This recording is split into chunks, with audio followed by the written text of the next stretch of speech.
A very good morning, students. This is our fifth class of the chapter Bhakti and Sufi traditions.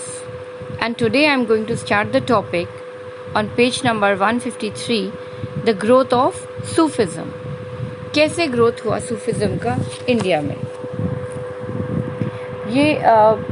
What happened that in the early centuries of Islam, group of religious minded people called Sufis turned to asceticism and mysticism in protest against the growing materialism of the caliphate as a religious and political institution.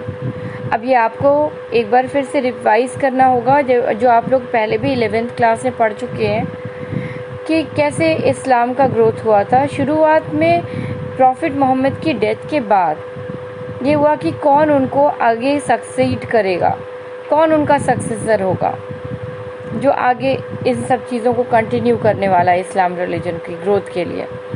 तो ये माना गया कि जो 4 खलीफा बने, अबू उमर उस्मान अली, और इसके बाद ये कैलिफेट खलीफा का ग्रुप कैलिफेट कहलाया. वो उन्हीं का काम हो गया कि ये यहाँ पे रिलीजियस इंस्टीट्यूशन को कैसे वो आगे की ग्रोथ उसकी देखें, क्योंकि वही लोग सक्सेसर के रूप में आए और इस्लाम को के ग्रोथ के लिए वर्क करने लगे. पर कुछ समय के बाद क्या हुआ कि इनमें मटीरियलिज्म आ गया, क्योंकि उन्होंने पॉलिटिकल इंस्टीट्यूशन में भी शरीक थे. इसका मतलब वो सत्ताधारी हो गए. एक बार सत्ता आ गई और भोग विलास में आप लीन हो गए तो उसमें ऑनेस्टी ख़त्म हो जाती है. रिलीजन हमेशा क्या मांगता है कि आप एसेटिक हो. एसेटिक मतलब साधु, त्यागना पड़ता है सामाजिक जीवन. आप कट करके ही पूजा में लीन हो सकते हैं, भक्ति में लीन हो सकते हैं. जब आप पैसा लेना देना, रुपया, लालच, इन सब चीज़ों से मुक्त हो जाते हैं, तब आप रिलीजियस एक्टिविटी को में पूरी तरह से इन्वॉल्व होकर के, जहाँ सबको अपना माना जाता है, कोई मेरा तेरा नहीं, ये मेरा परिवार या मेरी ज़रूरत, ये मेरा सामान, ऐसा कुछ नहीं है. तो वो उस तरीके के रिलीजन को की ग्रोथ में लगा हुआ खलीफाओं का जो ग्रुप था कैलिफेट, अब वो पॉलिटिकल इंस्टीट्यूशन में भी तब्दील हो गया है. तो इसका मतलब मटीरियलिस्टिक गुड्स, मटीरियलिस्टिक क्या है? जब हम ज़रूरतों को और अपनी इच्छाओं का विस्तार करते जाते हैं तो मटीरियलिस्टिक हो गए. साधु मतलब त्याग. और ये लोग जो है त्याग की जगह जब सत्ता को भी अपने हाथ में कर लिया तो ज़्यादा से ज़्यादा सामान, ज़्यादा पैसा, रुपया, हर चीज़ में उनका इन्वॉल्वमेंट था. ये देखते हुए कुछ लोगों को ये चीज़ बहुत ख़राब लगी कि ये जो सूफ़ी थे जो कि एसेटिक थे, एसेटिक मतलब साधु, त्याग करके सब सामाजिक जीवन से त्याग करके भगवान की भक्ति में लीन होना चाहते थे, ईश्वर के उसमें. तो वो ऐसे रिलीजियस माइंडेड पीपल इसके खिलाफ हो गए कि ये जो खलीफाओं का जो ग्रुप है ये सत्ताधारी हो चुका है, ये लालच में पड़ चुका है, मटीरियलिज्म में इन्वॉल्व हो चुका है. अब हमें इनसे अलग होना है, क्योंकि जो इनकी विचारधारा है, जिस तरीके से भी वो कुरान को वो इंटरप्रेट करते हैं जो कि अपने मतलब के हिसाब से रखते हैं, और वो सबको बाध्य करते हैं कि सब लोग फॉलो करें. They were actually critical of the dogmatic definitions of scholastic methods of interpreting the Quran and Sunnah adopted by the theologians. ये जो खलीफा के जो ग्रुप्स हैं, जो स्कॉलर्स हैं, वो कुरान को उसी तरीके से इंटरप्रेट करना चाहते हैं जैसा कि वो दुनिया के लोगों से कराना चाहते हैं, मुस्लिम समुदाय के लोगों से करवाना चाहते हैं. डॉगमेटिक से मतलब है कि वो लोग जो कि इस बात में विश्वास करते हैं, जो वो सोचते हैं कि सही है, बजाय इसके बॉदर करने के कि दूसरों की विचारधारा क्या है, दूसरों की क्या सोच है, अपनी सोच को हावी करने की कोशिश करने वाले. तो ये लोग जो हैं, जो सूफी वाले ग्रुप था, जो त्याग करके और भगवान की भक्ति में लीन होना चाहता था, तो वो इन लोगों से इन लोगों से अलग होना चाहते थे। उन्हें लगता था कि ये लोग बहुत मटीरियलिस्टिक हो चुके हैं और अब हमें इन लोगों से अलग होकर के भगवान से मुक्ति के लिए, सैल्वेशन, पीस, शांति के लिए अब हम लोग भगवान की भक्ति में लीन होंगे। ऐसा ग्रुप सूफियों का बना। Instead, they laid emphasis on seeking salvation through intense devotion and love for God by following His commands. Of course, ये सूफीज़ के लिए भी प्रॉफिट मोहम्मद ही श्रेष्ठ थे और उन्हीं को ये लोग फॉलो करते हैं। लेकिन ये कुरान को उस तरीके से इंटरप्रेट नहीं कर रहे हैं जैसे ये खलीफा, सत्ताधारी और जो ज़रूरतों के गुलाम बन चुके हो गए थे जो खलीफाज, उनके इंटरप्रिटेशन जो अपने मतलब के हिसाब से इंटरप्रेट करते थे उससे दूर भगवान की भक्ति में लीन, सब चीज़ त्याग करके, हर चीज़ डिवोशन के साथ, बहुत ही भक्ति से भगवान के उसमें लीन रहना चाहते थे, भक्ति में।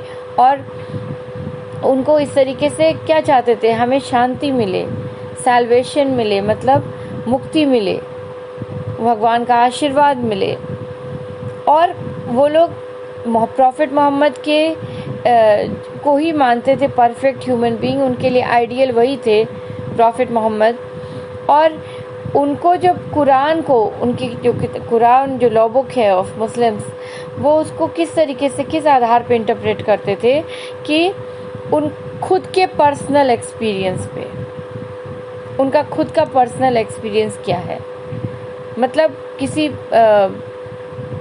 ज़रूरत को आधार बना के किसी सत्ता चलाने के लिए अपने हिसाब से कि वो भगवान के स्वरूप बन गए हैं, वो मैसेंजर मतलब भगवान प्रॉफिट मोहम्मद के जो अल्लाह के जो मैसेंजर हैं वो प्रॉफिट मोहम्मद है। प्रॉफिट मोहम्मद को श्रेष्ठ बाकी लोग मान रहे हैं। They are listening to his commands, but they are interpreting Quran on the basis of their personal experience कि क्या सही है क्या गलत है, उसके आधार पे, खुद के एक्सपीरियंस के आधार पे सूफी लोग कर रहे हैं। अब हम पढ़ेंगे खानका क्या है और सिलसिला क्या है। खानका आपको ये पता होना चाहिए, जो सूफी सेंट होते थे, जो कि टीचर्स होते थे, जो सूफी सेंट जहाँ रहते थे वहीं पे सारे शिष्य या फॉलोवर्स आते थे। तो ये जो सूफी का जो ग्रोथ सूफिज्म का शुरू हुआ, अब इन्हीं के जो टीचर होते थे वो कहाँ पे रहते थे, खानका में। जिस स्थान पे रहते थे उसे खानका कहा गया है। तो खानका में वो रहते थे और वो टीचर थे जो सारे जो उनके आएंगे फॉलोवर्स उनको टीचिंग करते थे, पढ़ाते थे, बताते थे गुरु भगवान के बारे में। तो ये जो शिक्षा देने का काम करते थे इन्हें शेख कहा जाता था। शेख कहा जाता था अरबी में, अरबिक में, और उसमें पर्शियन में उसका मतलब है पीर या मुर्शीद। और जो उनके फॉलोवर हुआ करते थे वो कहलाते थे मुरीद। तो मुरीद मतलब डिसाइपल हो गया, फॉलोवर हो गया। और यहाँ पे क्या होता था कि ये लोग जहाँ पे रहते थे, शेख यानी कि सूफी सेंट जिनके फॉलोवर्स हैं इतने सारे, वो वहाँ पे रहते थे और उनसे मिलने ये सभी फॉलोवर वहीं जाते थे, वहीं बैठना होता था, जहाँ पे संगीत और ये सब बातचीत, टीचिंग्स होना या भक्ति में होकर के पूजा पाठ करना, ये सब कुछ सब मिल करके वहाँ पे वो रहने की जगह को हॉस्पाइस भी कहा जाता है। हॉस्पाइस का मतलब जहाँ वो रहते थे, वो कम्युनिटी के साथ अपने, वो जगह कहलाती थी खानका। और ये आपस में जैसे कि कैसा उन लोगों का था, आपस में आचरण कैसा था, ये चीज़ जो है, ही एस्टैब्लिश रूल्स। जो टीचर था जो शेख टीचर थे, वो उन्होंने कुछ रूल्स बनाए थे कि हम लोगों को कैसे रहना है, कैसे हमारा आचरण रहेगा, हमारा आत्मिक कैसा रहेगा, हम लोगों का कंडक्ट कैसा रहेगा एक दूसरे के साथ, यानी कि मुरीद लोगों का, यानी कि फॉलोवर्स जो हैं, डिसाइपल जो हैं, उन लोगों का आपस में व्यवहार कैसा रहेगा, और ऐसा रहेगा कि ये जो सूफी सेंट्स हैं उन लोगों का आपस में कैसा रहेगा, मुरीदों का आपस में कैसा रहेगा, और कैसा एक मास्टर या टीचर यानी शेख और एक कॉमन पर्सन के बीच में कैसा रहेगा। कॉमन पर्सन मतलब जो फॉलोवर तुरंत ज्वाइन किया है सूफिज्म, वो ले पर्सन है, उसको कोई ज्ञान नहीं है, तो उसके साथ उनका आचरण कैसा रहेगा, व्यवहार कैसा रहेगा, कंडक्ट कैसा रहेगा। यहाँ पर अगर हम ये समझ ले कि अगर कोई नया पर्सन कोई ज्वाइन करना चाहता है सूफिज्म में, Sufism as a religion grow कर रहा था, अगर उसमें आना चाहता, उस धर्म को अपनाना चाहता था, तो उसमें भी एक इनिशिएशन सेरेमनी होती थी। इनिशिएशन सेरेमनी मतलब कि वो रिचुअल, वो परंपराओं का एक कुछ तरीका था कि जिस तरीके से वो उनके स्टूडेंट या फॉलोवर बन सकते थे, जिसमें जो ज्वाइन करना चाहता था वो पहले शपथ लेगा और उसमें फिर एक गारमेंट पहनाया जाता था, एक कपड़ा, जो कि जनरली जो है वो जो सूफी वाले थे वो कोर्स एक मोटा वुलन क्लॉथ जैसा कुछ ओढ़ते थे, पहनते थे ऊपर का, वो कपड़ा पहनाया जाता था उनको। और उसके बाद उनका हेड को शेव करते थे, यानी कि सिर मुड़ाया दिया जाता था, सिर मुड़ाना और वो कपड़ा पहनना और उनका ओथ लेना, यानी कि एक प्रतिज्ञा लेना, धर्म के प्रति आस्था दिखाते हुए वो प्रतिज्ञा धर्म के लिए लेना, ये होता था उनकी इनिशिएशन सेरेमनी। तो अगर ये पूछा जाए कि किस इनिशिएशन सेरेमनी के बाद कोई भी ले पर्सन सूफिज्म का मेंबर बन जाता है या सूफिज्म को ज्वाइन करता था, तो उसमें यही है कि एक कपड़ा जो पैच गारमेंट पहनाया जाता था, सिर को मुड़ा दिया जाता था और सबसे पहले ये लोग शपथ लेते थे इस रिलीजन के प्रति, उनको एक ओथ ऑफ एलिजेंस लेना पड़ता था। और जब ये शेख मर जाते थे, अब शेख मर गए जिनके इतने सारे फॉलोअर्स हैं, उनको दफना दिया जाता था और टोम बना दिया जाता था और उसी को दरगाह कहा जाता था। तो ये जो शेख, जहाँ पे भी आप दरगाह देखेंगे इस एरिया में, चाहे कहीं पर भी, जैसे अगर हम लोग प्रयागराज में दरगाह देख रहे हैं और भी जगह भी जाएंगे, जगह जगह दरगाह देखने को मिलती है, तो इसका मतलब वो सूफ़ी के टीचर रहे हैं, शेख, जिनकी डेथ के बाद उनके शिष्यों ने वहाँ पे उनको दफना दिया और ऊपर से ऐसे टोम्ब बना दिया। और इसी जगह, चूँकि ये माना जाता था कि अगर ये जो टीचर है काफ़ी करीब है भगवान के रिप्रेजेंटेटिव बन के, वो हम लोगों को सिखाते हैं, और जब ये इनकी डेथ हो जाती है तो अभी तो वो मित्र हैं, अब वो जा कर के भगवान में लीन हो गए। अगर शेख भगवान में लीन हो गए और अगर अभी तो वो मित्र हैं, उनके करीब हैं, पर डेथ के बाद और करीब हो गए, तो ये जो इनकी दरगाह थी शेख की, इनकी दरगाह पे लोग आते थे पूरी भक्ति के साथ, चादर चढ़ाना या फूल चढ़ाना, ये उनका रेगुलर रहता था। और एक तरह से ये भी क्या हो गया, इनके लिए जैसे पिलग्रिमेज साइट हो गई। पिलग्रिमेज मतलब है कि आप चारों धाम करते हैं, अगर हम लोग हिंदू हैं तो चारों धाम करते हैं, भगवान के मंदिरों का बड़ा महत्व है, वैसे ही ये भी इन लोगों के लिए ज़ियारत कहा जाता है, पिलग्रिमेज साइट को। उस तरीके से ये उनका दर्शन करते थे। और यही शेख का टोम्ब, जिसे दरगाह कहा गया है, वो भी एक पिलग्रिमेज साइट बन गया उनके लिए, जिसको ज़ियारत भी कहा जाता है। और जैसे जब डेथ एनिवर्सरी होती है, डेथ एनिवर्सरी मतलब कि जब जिस दिन मरे वो साल की वो तारीख आती है, तो उसको उर्स कहा जाता है। उर्स मतलब कि मैरिज, उर कहा जाता है। जैसे भगवान, ये तो बच्चों, ये हम लोग हर धर्म के लोग यही मानते हैं कि when we die, even the Buddhism believe in the same phenomena, in this ideology only. Hindus also believe in this ideology. After death, we get united with the God. और जब हमारा जन्म होता है तो हम भोगने के लिए जन्म लेते हैं, क्योंकि हम शुरुआत में भी भगवान से यूनाइटेड थे. भगवान से अलग हुए मतलब दुख का आना, और पूरी ज़िंदगी हम लोग जीते हैं वो दुख में ही जीते हैं. किसी न किसी की कमी, किसी न किसी का कलेश, तकलीफ, अफसोस रहता रहेगा. पर मरने के बाद हम फिर से जाकर के भगवान के साथ यूनाइट हो जाते हैं. तो यहाँ पर भी इन लोगों ने इसी का जिक्र किया है. कहा है कि डेथ एनिवर्सरी को माना जाता है मैरिज या उर्स, और किसका मिलन होता है? आत्मा का परमात्मा के साथ. आत्मा का परमात्मा के साथ मिलन होना मतलब शांति मिल जाना, हमें मुक्ति मिल गई. तो ये this was because people believe that in death saints get united with God and thus they are much closer to him than living. Living में वो पूजा पाठ कराते हैं, हमें रास्ता बताते हैं भगवान तक मिलने का.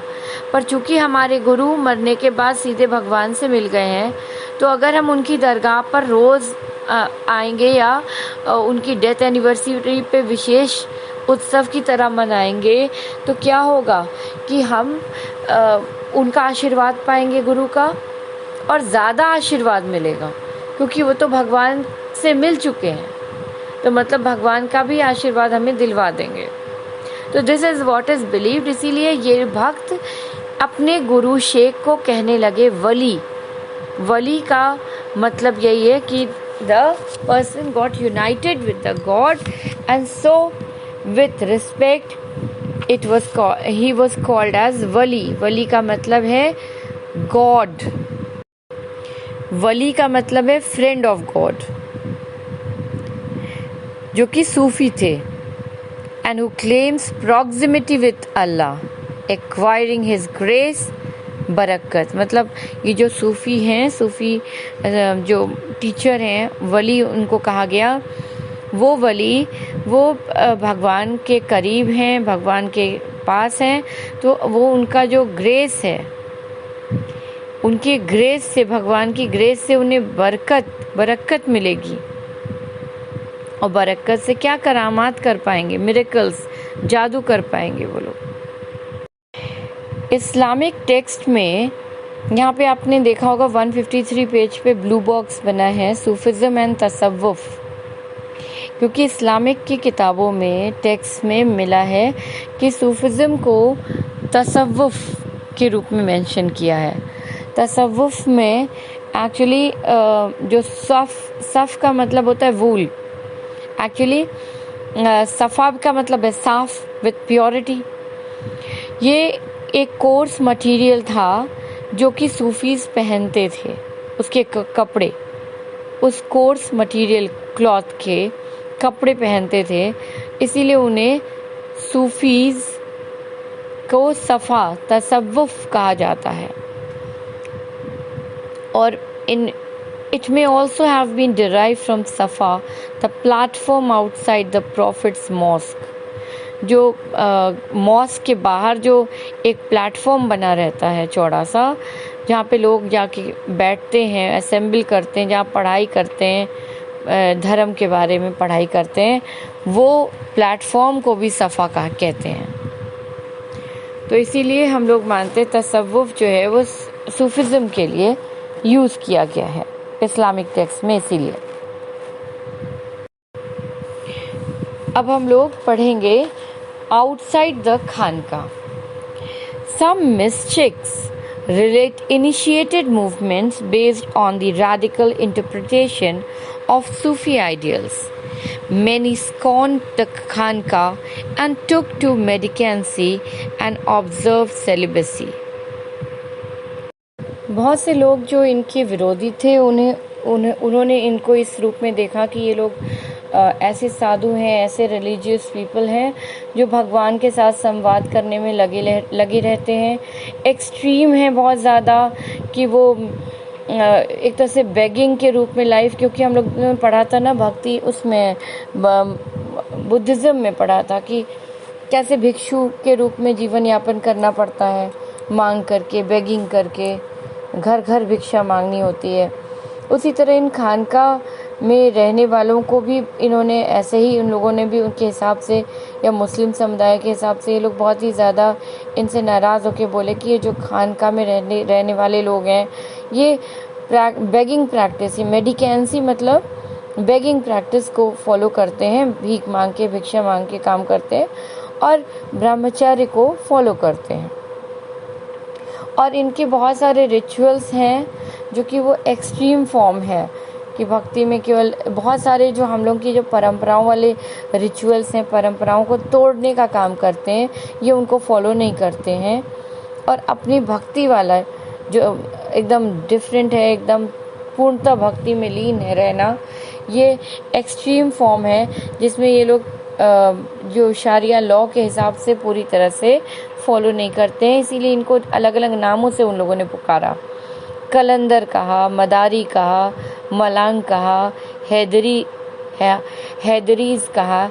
तो ये इनको अलग अलग नाम से बुलाया क्योंकि जो लोग बिल्कुल ही शारिया को नहीं मानते थे उनको कह दिया, उनको कहा जाने लगा बाशारिया। बेशारिया, वो बेशारिया और बाशारिया। बेशारिया उनको कहा जो बिल्कुल ही शारिया लॉ से अलग होकर के अपना काम करते थे, उसको फॉलो नहीं करते थे, शारिया लॉ को जो कि मुस्लिम लॉ है उसको नहीं फॉलो करते थे, इसीलिए उनको बेशारिया कहा जाने लगा। और जो फॉलो करते थे उनके हिसाब से उन्हें बाशारिया कहा जाने लगा। तो बेशारिया और बाशारिया में अंतर आपको समझ में आया बच्चों? बेशारिया वो सूफी सेंट्स है जो शारिया के हिसाब से, मुस्लिम लॉ के हिसाब से उसको फॉलो करते थे, और जो लोग बिल्कुल फॉलो नहीं करते थे उन्हें बाशारिया कहा गया। तो सूफी जो हैं वो दो प्रकार के थे, बाशारिया और बेशारिया।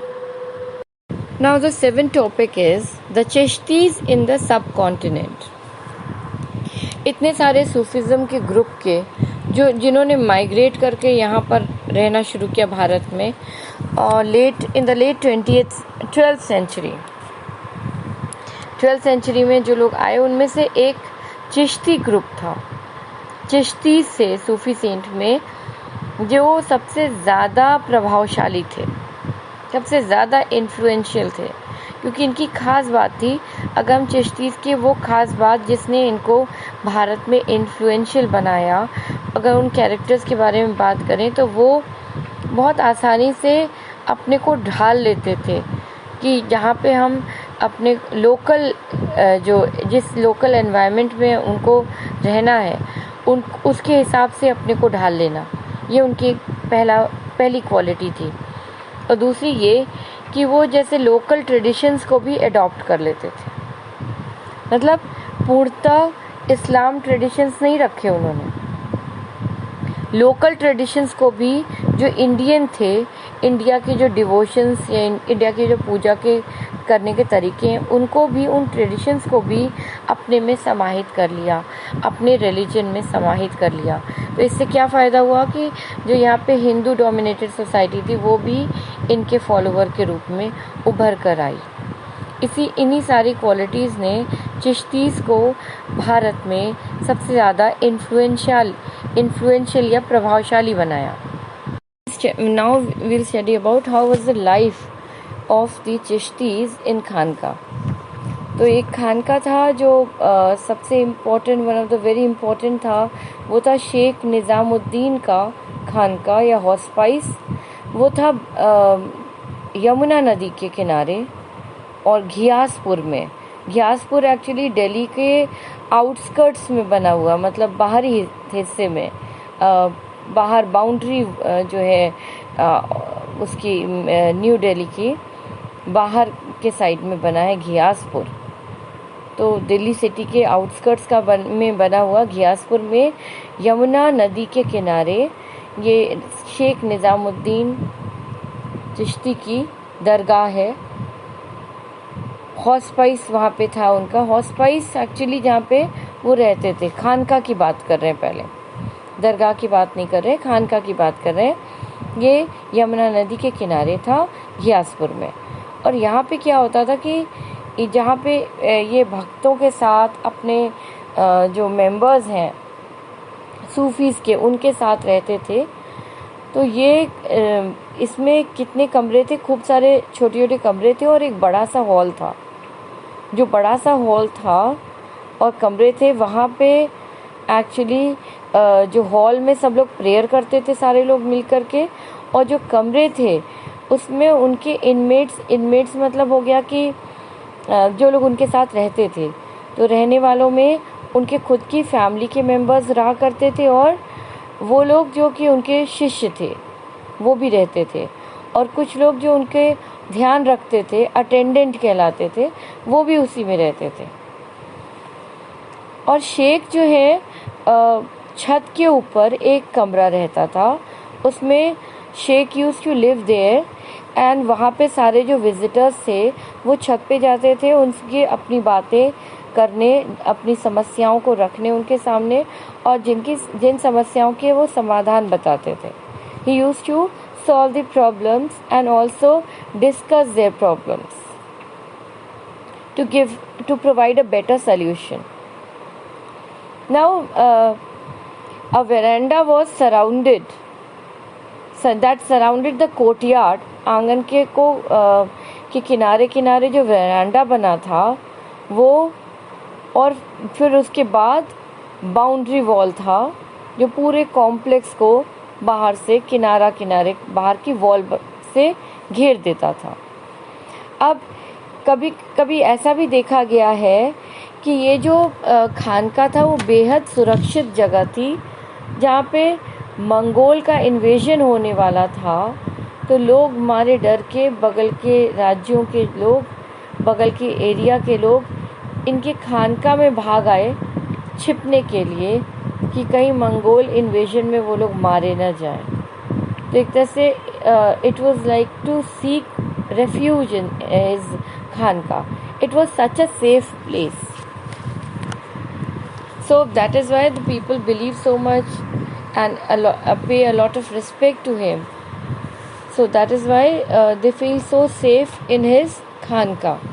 There was an open kitchen. वहाँ पे लंगर चलता था जो पूरी तरह से लोगों के लिए चैरिटी के तौर पे काम करते थे, लोगों की हेल्प के लिए वहाँ ओपन किचन लंगर चलता था।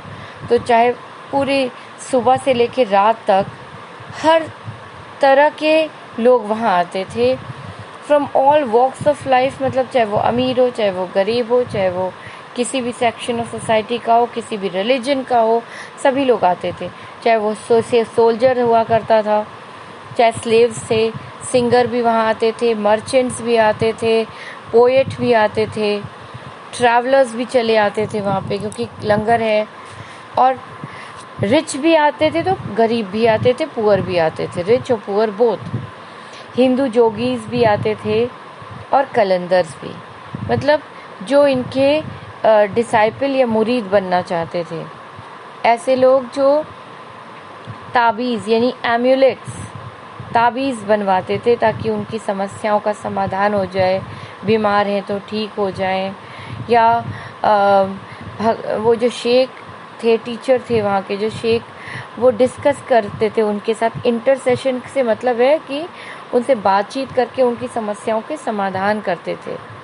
एक तो आपको मानना चाहिए कि कोई हमारी समस्याओं को सुन ले तो आधी समस्याओं का समाधान हो जाता है। फिर अगर हम आज के today's scenario, what is the importance of religion, तो रिलीजन का सबसे बड़ा इम्पोर्टेंस ये है कि हम लोग काफ़ी एम्बिशियस होते हैं, और आज का जो मॉडर्न सोसाइटी में most of us are very very ambitious, जिसके कारण हमारे मन में एंग्जाइटी आती है। तो रिलीजन का आज के समय में सबसे इम्पोर्टेंस है कि हम टेंशन से रिलीफ हो जाते हैं वंस वी गो टू। क्यों ऐसा है कि रिलीजियस गुरुज का आज, जब हम बहुत ज़्यादा साइंटिफिक टेम्परामेंट है हमारा, हर चीज़ के पीछे तर्क ढूंढते हैं, तब भी जो रिलीजियस गुरुज हैं उनका ग्रोथ हो रहा है और बढ़ रहा है, और रिलीजन भी मतलब ग्रो कर रहा है। क्यों कर रहा है?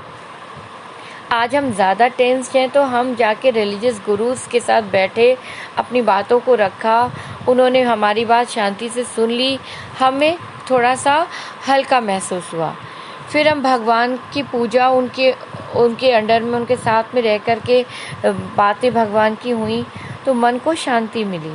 और ऐसा लगा कि अगर हमने अपनी बातें कह दी हैं गुरु से, रिलीजियस गुरु से, चाहे भगवान से, तो अब हमारी समस्या का समाधान हो जाएगा। ये जो गुड फेथ डेवलप हो जाता है माइंड में, in the state of mind we get relaxed, anxiety ख़त्म हो जाती है। ये जो वरी है हर समय, ये इसका क्या करें, कैसे करें, कितना एम्बिशन है, कितना टेंशन है, ग्रोथ करना है, बिजनेस ग्रो करना है, जगह जगह कहीं नुकसान ना हो जाए, बहुत चीज़ों के बारे में हर समय हम लोग फिक्रमंद रहते हैं। तो ये शांति मिलती है हमें रिलीजियस गुरु से बात करके या पूजा पाठ मंदिर में जा करके। तो these kind of things, this is what was happening at that period of time, कि लोग यहाँ पे अपनी बातों को रखते थे। ये जो सूफी सेंट्स थे उनकी बातें शेख सुनते थे और उनको बताते थे कि ये ताबीज़ पहन लीजिए और उससे आराम मिल जाएगा। तो this is what was going on that period of time. Her religion के लोग आ रहे हैं। यही तो खासियत थी चिश्तीज़ की, जो मैंने आपको बताई थी कि कैसे वो लोकल ट्रेडिशन को भी अडॉप्ट कर लेते थे। जिस तरीके की उन लोगों की लाइफस्टाइल है, जिस तरीके की विश्वास है, वो अपने रिलीजन में भी उन चीज़ों को शरीक कर लेते थे, ताकि जो हिंदूज़ हैं या लोकल जो गरीब, रिच, पुअर, हर क्लास के लोग यहाँ पे आके अपनी स्थान को मिल जाता था, उनको अपने से सिमिलैरिटी दिखती थी रिलीजन में। Other visitors included the poets in such as Amir Hassan Shizi and Amir Khusro, and the court historian Ziauddin Barni, all of whom wrote about the Sheikh. Practices that were adopted including bowing मतलब सिर झुकाना, पूरा अदब के साथ सिर झुकाना। ये शेख के समय मतलब ये प्रैक्टिसेस अडॉप्ट की जाती थी कि रिस्पेक्ट देते थे लोग। और ऑफरिंग वाटर टू विजिटर्स, मतलब जो लोग आते थे उनको जल देना।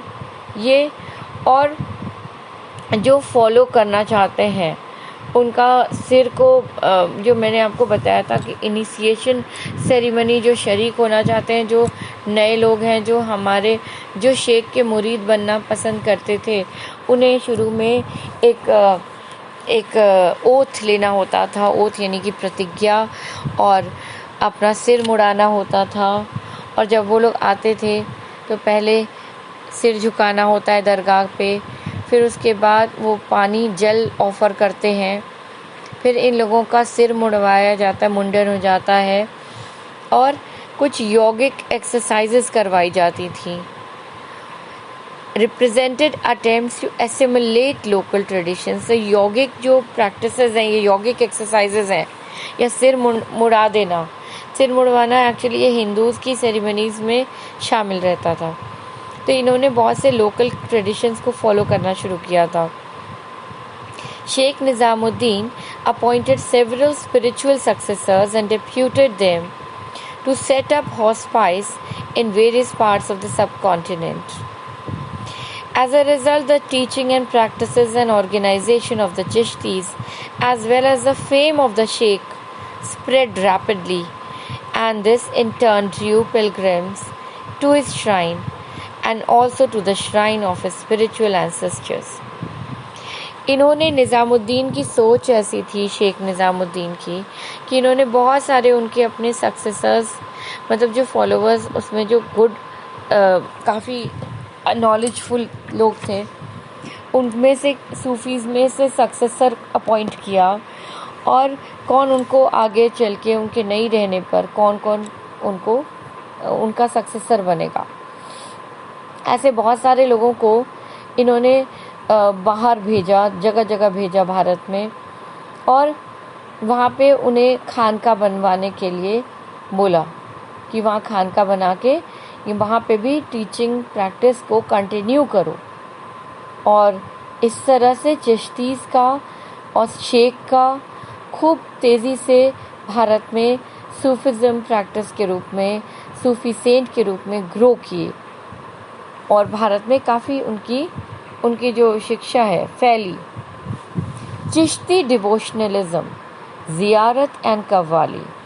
तो पिलग्रिमेज साइट को ही कहा जाता है ज़ियारत, जब हम टोम्ब और दरगाह को विज़िट करते हैं उनका आशीर्वाद पाने के लिए।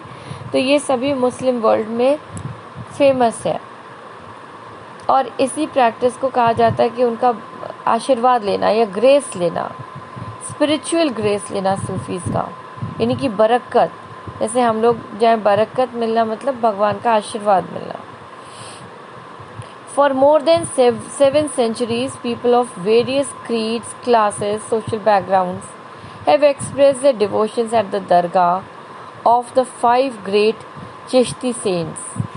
मतलब इन्होंने अपने भारत में हर क्लास के लोग, हर कास्ट के लोग, हर ट्राइब, हर कम्युनिटी के लोग दरगाह जाते हैं, और चिश्ती दरगाह सबसे ज़्यादा फेमस है भारत में।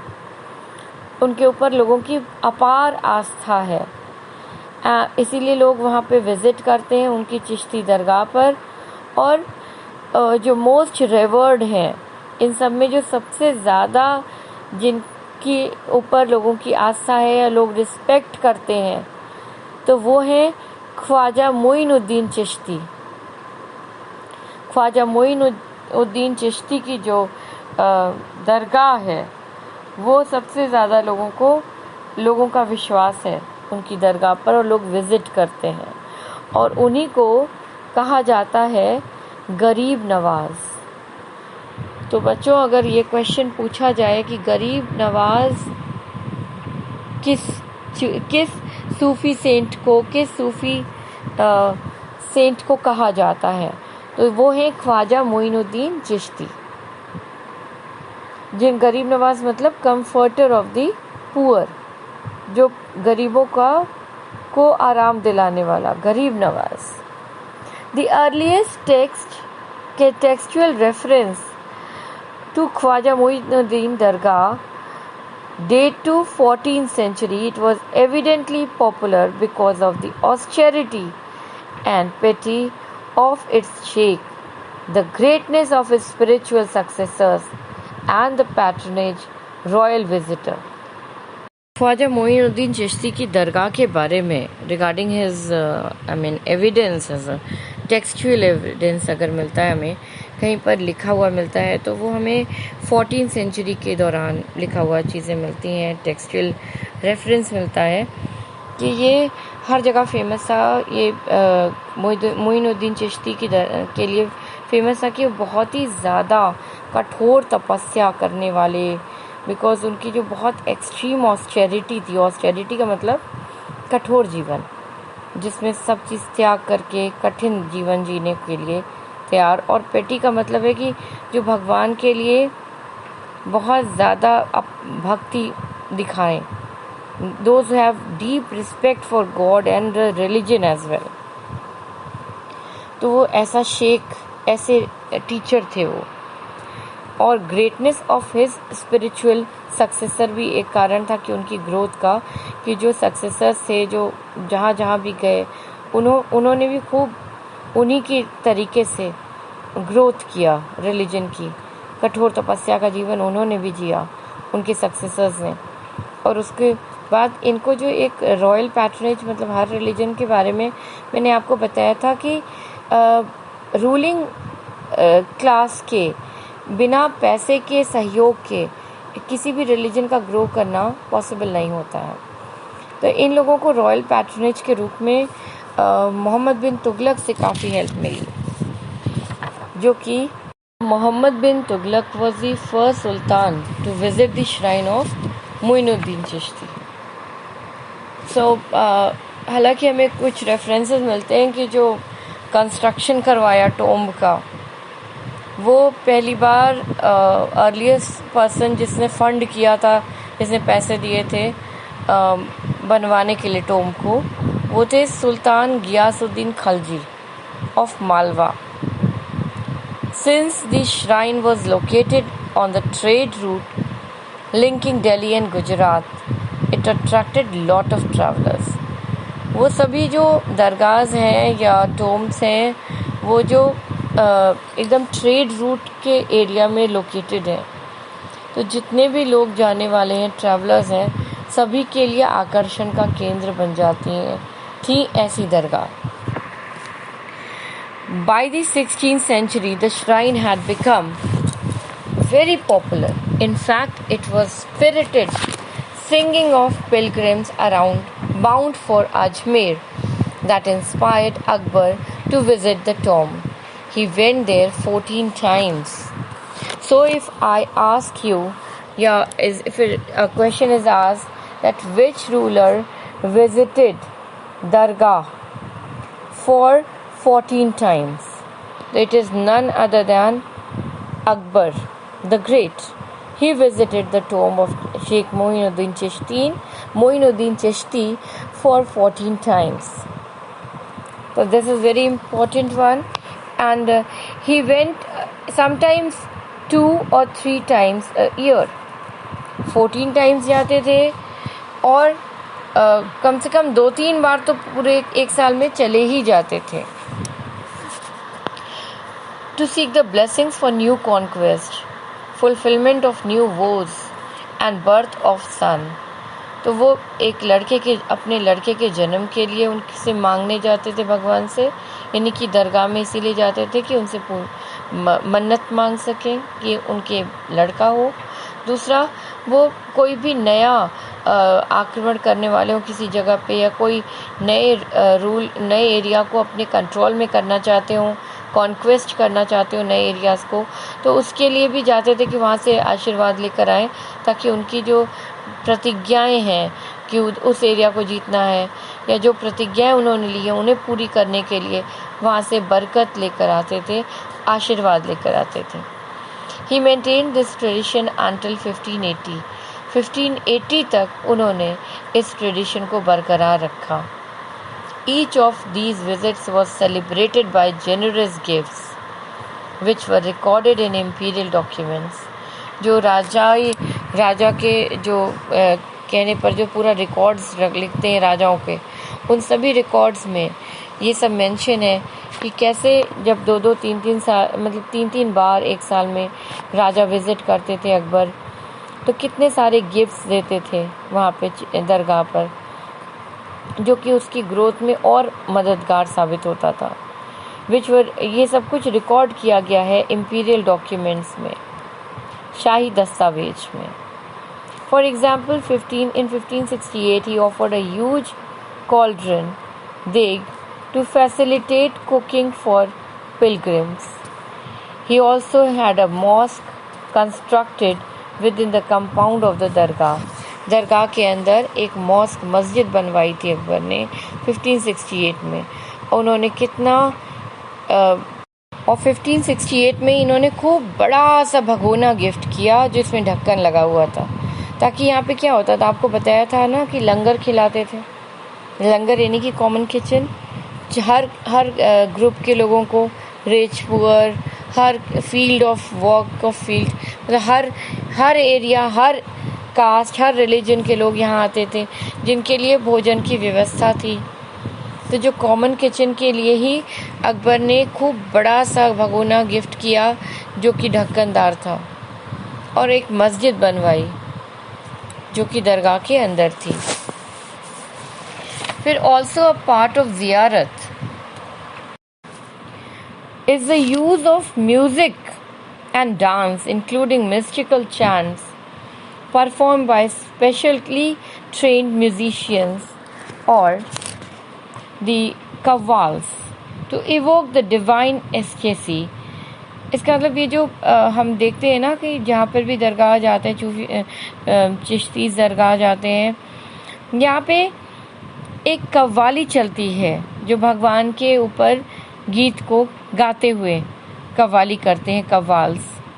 तो ये जो clapping of the sound produce by the clapping and that singing, ये जो गाना, गीत, संगीत से एक जो भक्तिमय वातावरण बनता है वो यहाँ पे बन जाता था. The Sufis remember God either by reciting, भगवान का नाम का बार बार उच्चारण करना, नाम लेना, इसको कहा जाता है जिक्र. the divine names, or evoking his presence through समा बांधना इसी को कहते हैं जब हम गाने, संगीत, म्यूजिक के थ्रू एक समा बांधते हैं जो भगवान की भक्ति में वातावरण बना देता है। फिर उनका बार बार जिक्र करना, भगवान का नाम लेना, evoking his presence through sama, or performance of mystical music. Sama was integral to the Chishtis and exemplified interaction with the indigenous devotional traditions.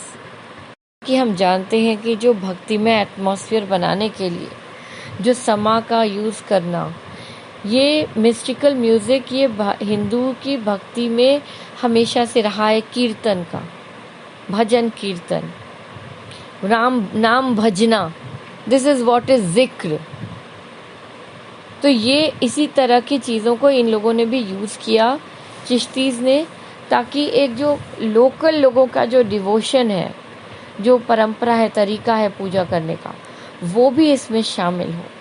तो इसके सबसे ज़्यादा लोग फॉलोवर बने चिश्तीज़ के। And here I conclude my this class.